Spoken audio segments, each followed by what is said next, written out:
हरे कृष्णा। आशा करती हूँ आप सभी बहुत अच्छे होंगे। आज पुरुषोत्तम मास महात्म्य का हमारा 16वां अध्याय।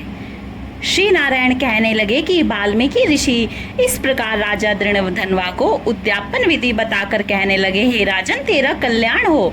अब मैं पापनाशनी सरयू को जाता हूँ। तब राजा आनंद युक्त स्त्री सहित उनकी पूजा करने लगे।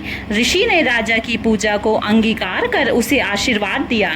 तब सायंकाल हो जाने पर वाल्मीकि ऋषि वहां से चल दिए। राजा भी सीमा तक उनको पहुंचाकर अपने घर आए और अपनी रानी गुण सुंदरी से कहने लगे, हे सुंदरी, राग द्वेष वाले गंधर्व नगर के समान इस आसार संसार में मनुष्य को क्या सुख है। नाशवान शरीर को छोड़कर ध्रुव को प्राप्त करने के लिए, श्री पुरुषोत्तम का स्मरण करने के लिए मैं वन में जाता हूँ।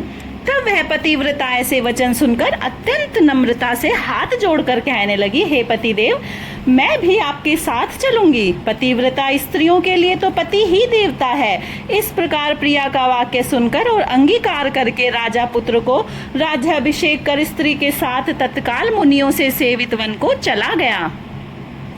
इस प्रकार व्रत की विधि में स्थित हुए तपोनिधि राजा की वह पतिव्रता रानी सेवा में तत्पर रहती। राजा के इस प्रकार करते हुए संपूर्ण पुरुषोत्तम मास के समाप्त होने पर वहां पर विमान आया और विमान पर चढ़कर दोनों सुंदर नवीन शरीर धारण कर तत्काल गोलोक में चले गए।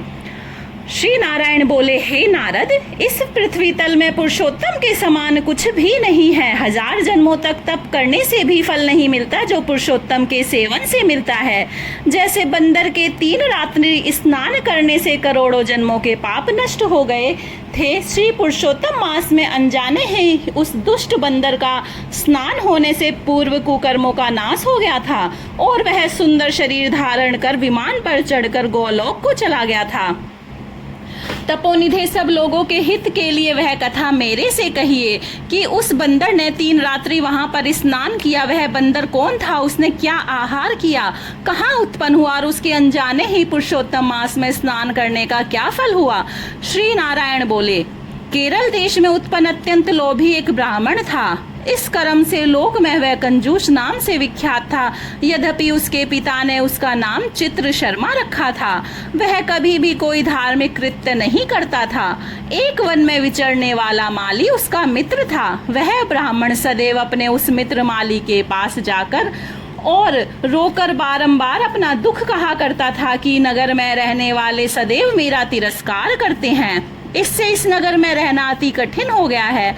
वह माली उसको दीन जानकर दया करता हुआ बोला, हे चित्र शर्मा, तुम इस समय बाड़ी में रहो। कंजूस माली के वचन सुनकर बड़े आनंद से उस बाड़ी में रहने लगा। नित्य उसके निकट रहता और उसकी आज्ञा का पालन करता। इससे उस माली का उस ब्राह्मण पर दृढ़ विश्वास हो गया। तब उस माली ने अत्यंत विश्वास से उस बाड़ी का उसको अधिपति बना दिया और सब प्रकार की बाड़ी की चिंता छोड़कर स्वयं राज मंदिर में नौकरी कर ली। इधर लोभ से अत्यंत दुर्बल वह कंजूस बेचने से बचे फलों को बड़े आनंद से निर्भय होकर खाने लगा। उस वाणी से उत्पन्न हुए द्रव्य को निर्भय होकर आप ही ग्रहण कर लेता और जब बाड़ी का माली पूछता तो असत्य बोलकर बहाना करता। इस प्रकार बुढ़ापे से गलित शरीर वाला वह दुर्बुद्धि कंजूस 87 वर्ष का हो गया। तत्पश्चात वह मूढ़ बुद्धि वाला कंजूस मृत्यु को प्राप्त हो गया। उसको जलाने के लिए काष्ठ भी नहीं मिला। वेदों को जानने वाले विद्वान कहते हैं कि बिना फल भोगे पाप नष्ट नहीं होते। मरने के पश्चात वह यमदूत के मुदगरों की मार से हाहाकार करता हुआ अति भयंकर यम मार्ग को चला। विलाप करते हुए उस ब्राह्मण को यमराज के दूत यमराज के निकट लेकर गए। चित्रगुप्त उसको देखकर, उसके शुभ शुभ कर्मों को देखकर अपने स्वामी धर्मराज से कहने लगा, यह कंजूस ब्राह्मण अधर्मी है। इस दुर्बुद्धि वाले धन के लोभी का कुछ भी अच्छा कार्य नहीं है। यह बाड़ी में रहता हुआ बड़े पाप कर्म करता रहा। बाड़ी के माली से विश्वासघात किया। श्री नारायण बोले, हे नारद, इस प्रकार चित्रगुप्त के वाक्य सुनकर धर्मराज अत्यंत क्रोध से भरे हुए वचन बोले, यह 1000 वर्ष तक बंदर की योनि में रहे और विश्वासघात का फल इसको बाद में मिलेगा। इति श्री अध्याय समाप्तम। राधे राधे।